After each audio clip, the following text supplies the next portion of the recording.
Le mouvement Le Balai Citoyen, inquiet de la situation sécuritaire, demande un toilettage de l'appareil sécuritaire. C'était hier à l'occasion d'une conférence de presse à Ouagadougou. L'Assemblée nationale du Burkina vient de voter une nouvelle loi sur la protection et la promotion des droits des personnes âgées. Les détails dans un instant.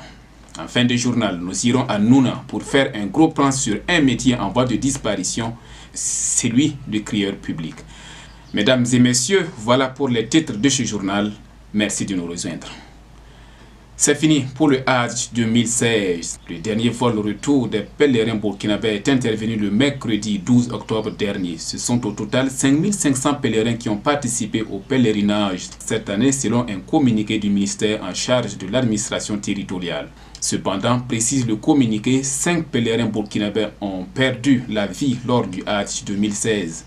Ces rappelés à Dieu ont pu accomplir les rites du Hajj, a assuré le ministre Simon Compaoré. La phase des vols allés s'est déroulée du 31 août au 5 septembre 2016 et la phase retour du 3 au 12 octobre 2016. Le transport aérien a été assuré par la compagnie saoudienne Flynas Air, termine le communiqué. Ce lundi 17 octobre 2016, le Balai Citoyen a animé une conférence de presse consacrée à la situation sécuritaire qui prévaut au Burkina Faso. Déplorant les différentes attaques auxquelles font face les forces de défense et de sécurité du Burkina, le mouvement s'est inquiété de la capacité des hommes qui sont actuellement à la tête de l'armée et du système sécuritaire de prémunir le pays contre ses ennemis. Ceux qui gèrent actuellement semblent être dépassés par la situation, ils sont dépassés et n'inspirent plus confiance auprès des Burkinabés, a indiqué le porte-parole du Balai Citoyen Maître Guy Hervé Kam. Pourquoi maintenir à la tête de l'armée burkinabé et du système sécuritaire des officiers qui ont montré leur incapacité notoire à nous prémunir contre les ennemis de la République, s'est-il indigné, et d'ajouter qu'au Burkina, on a l'impression que les attaques contre nos forces de défense et de sécurité sont des actes qui sont normaux.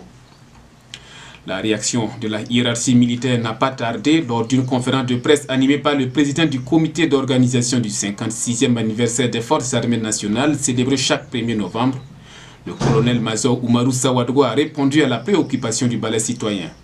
À propos du toilettage du système sécuritaire demandé par le mouvement, le colonel-major Oumarou Saouadou a indiqué qu'en tant que militaire discipliné, il ne peut pas apprécier ses chefs. Concernant les rumeurs selon lesquelles certains éléments de l'ex-régiment de sécurité présidentielle réaffectés au sein de l'armée nationale seraient victimes de marginalisation, le colonel-major Oumarou Saouadou affirme que ce n'est que des rumeurs et qui ne sont pas marginalisés. Restons toujours dans le domaine sécuritaire pour signaler que le ministre en charge de la sécurité intérieure Simon Compaoré a rencontré hier lundi dans l'après-midi la crème dirigeante de la police nationale avec qui il a passé en revue les derniers événements intervenus à Intangon et l'accrochage sur le pont Nazino. À cette occasion, Simon Compaoré n'a pas manqué de saluer l'importante contribution de ses citoyens dont le coup de fil a permis d'arrêter des personnes recherchées ou de découvrir des armes cachées par des personnes qui n'avaient pas le droit. En rappel, la veille, le patron du département de la sécurité intérieure avait rencontré aussi les différentes unités de la police. Et cette information qui n'est pas pour déplaire les personnes du troisième âge au Burkina, l'Assemblée nationale vient de voter une nouvelle loi sur la protection et la promotion des droits des personnes âgées. C'était hier lundi 17 octobre 2016 à Ouagadougou. L'objectif recherché par cette loi est de reconnaître les droits des personnes âgées à travers un texte spécifique afin de prendre en compte leur situation parfois précaire.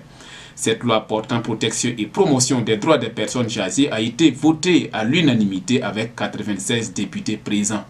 On constate parfois que pour diverses raisons, les personnes âgées ont des difficultés pour jouir effectivement des droits qui leur sont reconnus par les textes nationaux et internationaux. Elles ne jouissent pas véritablement d'une protection juridique efficace car le cadre normatif actuel n'est pas adapté à leur situation. Sous l'effet des nouveaux médias, le métier de crieur public a disparu dans bien de localités. Mais à Nouna, on rencontre toujours des crieurs publics. Yamad Yara, en plus de son métier d'artiste musicien, exerce la fonction de crieur public. Une forme de communication archaïque qu'il tente avec fierté et passion de remettre au goût du jour. À Nouna, de nombreuses structures font recours à lui pour annoncer des informations au public. Notre correspondant sur place, Bourema Badine, l'a suivi lors d'une de ses criées. Suivez son reportage. Mardi 11 octobre 2016, nous avons rendez-vous avec Yama Diarra à 19h30. Peu avant, nous sommes sur le lieu de la rencontre. Après un court instant d'attente, notre crieur public annonce sa présence à travers le son de son tambour.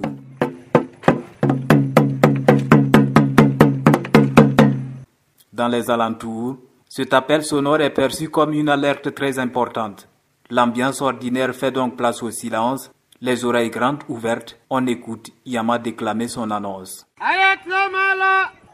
Femmes du secteur 4, votre attention. On me charge de vous informer que demain, des agents de santé viendront administrer des soins gratuits aux enfants de 0 à 5 ans. Vous êtes donc priés de conduire les enfants demain matin devant la buvette de Jean-Marie pour qu'ils en bénéficient. Puis, Yama fait le tour de tous les quartiers, s'arrêtant à certains endroits pour transmettre le même message aux habitants. Aujourd'hui âgé de 37 ans, c'est lui qui se définit comme une radio de la rue, dit avoir hérité cette fonction de son père qu'il a pratiquée pendant plusieurs années avant sa mort. C'est à l'âge de 16 ans que j'ai commencé ce travail.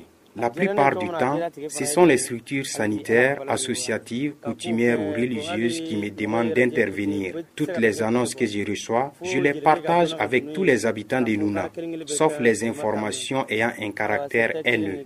Je suis payé à 2000 francs par secteur, mais pour moi, l'amour du métier prend le dessus sur le gain matériel. Malgré le développement des masses médias, le crieur public reste donc incontournable dans la ville de Nouna. Et Yama est même en passe de devenir une grande star dans cette technique traditionnelle de transmission de l'information. Le jeune homme au tambour est connu et bien apprécié de tous. Moi, c'est Traoré Sylvestre, secteur numéro 4. Sinon, je le connais très bien ici. Selon les informations, en tout cas, j'apprécie leur manière de faire le travail. Les gens n'ont pas la possibilité d'écouter la radio pour entendre les informations. Soro Bibata, son travail est bon. Si on le voit même, on est content. Il nous donne des informations sur la santé des enfants. Et puis, s'il y a quelque chose au CELPAC, les services là, ils nous donnent des informations. Nous sommes fiers de Nyama car il fait bien son travail. Nous n'avons jamais eu de problème avec lui depuis qu'il passe nous donner des informations. Il est toujours jovial. Dans certaines structures à Nouna, le crieur public reste le canal d'information privilégié. C'est Michel Compaoré, responsable chargé de la communication et du plaidoyer au centre de recherche en santé de Nouna. L'étude média santé qui a été menée par le centre Mirage, les résultats montrent que les médias, les canaux ordinaires ne sont pas toujours accessibles à tout le monde. Et en tout cas, l'alternative que nous trouvons et qui est vraiment très harmonieuse, c'est le crieur public. Et comme on le connaît depuis l'origine des temps en Afrique, qui a toujours transmis les informations. Au jour d'aujourd'hui, malgré cette évolution que nous connaissons, il faut dire que le crieur public a toujours sa place dans nos communautés locales. Et en tout cas, quand il passe l'information, surtout dans le domaine de la santé où je travaille, que je connais très bien, en tout cas l'information passe. Parce qu'il y a une sorte de complicité entre lui et puis la population cible. Et quand il passe l'information, il a sa manière propre à lui de le rendre. Et en tout cas, l'information est bien reçue et bien adoptée. En plus de la délivrance des informations, Yama sert souvent de passerelle entre la population et les structures qui sollicitent ses services. Seydou Michel Compaoré. Un exemple concret. Rien que la dernière fois que j'ai eu recours à ces services, il est sorti tôt le matin et aux environs de 7 heures, il m'a appelé pour me dire « Ah voilà, les femmes sont sorties, ils vous attendent ». Donc c'est une sorte de feedback qui nous revient. Et souvent quand il soir, il va dans certaines localités ou bien certains secteurs, il nous dit « Bon voilà, les gens disent que quand on passe l'information, soit on ne sort pas tôt, ou bien l'information, souvent, on la passe un peu tardivement pendant que les dames ont déjà fait leur programme du lendemain. En tout cas, le feedback est toujours positif et ça nous revient régulièrement. Mais combien de temps ce vieux métier résistera-t-il encore? Déjà, les véhicules sonorisés font de plus en plus leurs apparitions lorsqu'il s'agit d'annoncer certains événements. Malgré tout, Yama continue de défier les nouveaux médiums de communication. Bouraïma Badini, Nouna, pour Radio B24. Voilà, mesdames et messieurs, c'était notre version de l'actualité. Tout le plaisir était pour moi de la présenter. L'actualité continue sur www.radio-b24.com. L'actualité, c'est aussi sur B24 SMS en tapant S au 338 pour le compte de Télécel ou étoile 337 dièse pour le compte d'Airtel. À très bientôt pour d'autres sessions d'information.